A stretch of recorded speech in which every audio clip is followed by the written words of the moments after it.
Сәләмәтсеңдер ме оқушылар? Біз бүгін сендермен табиғат біздің ортақ үйіміз тақырыбы аясында қоршаған ортаға деген махаббат құндылықтары жайлы түсінігімізді кеңейтеміз. Табиғатты сүюді, қорғауды, табиғат анаға қарауды үйренеміз. Біз бүгін табиғатпен сырласамыз, оны түсінуге тырысамыз.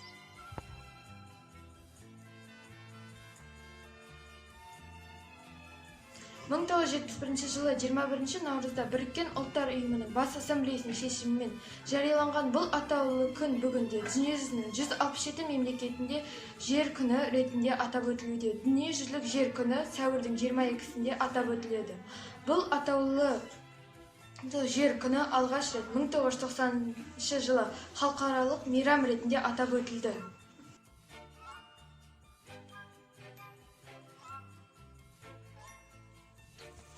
Қазақстан Республикасының президенті Нұрсұлтан Назарбаев өзінің Жасыл ел мемлекеттік бағдарламасында жастар мен студенттерді жұмыспен қамти отырып, бірқатар іс-шараларды қолға алып жүзеге асырды.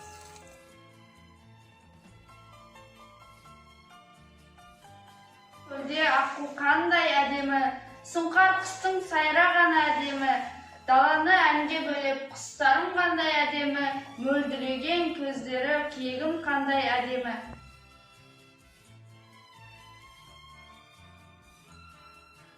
Әр адамның өзінің үйі бар, әр жануардың өзінің мекені бар, әр өсімдіктің өзіне тән өсетін жері бар. Соның ең әдемісі біз өмір сүретін жер. Жер бетіндегі тіршілік адамдар мен табиғатқа ортақ. Жер біздің үйіміз, жер бізге бәрімізге ортақ.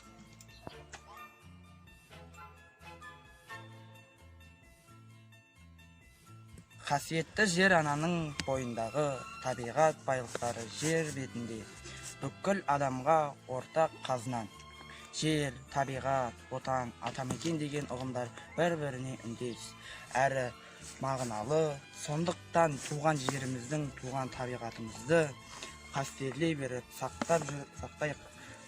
Ол бәріміздің борышымыз деп есептеймін. Табиғатымыз аман болсын, табиғатымызды түсіне білейік.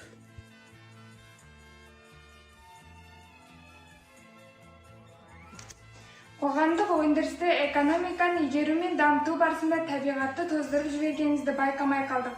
Табиғи байлықты игеріп, оның дүлей күшін жеңдіктеп жүріп, өзімізге қастандық жасадық.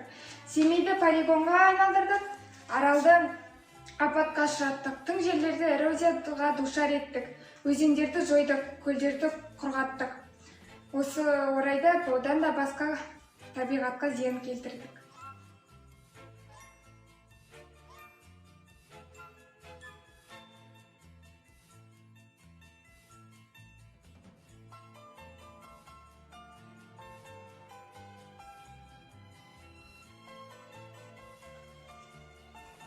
Иә, республикамыздың табиғат жағдайы нашар.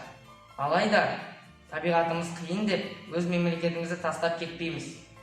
Ендеше, экологиялық жағдайымызға қарсы күрес әрқайсымыздың азаматтық борышымыз деп білеміз.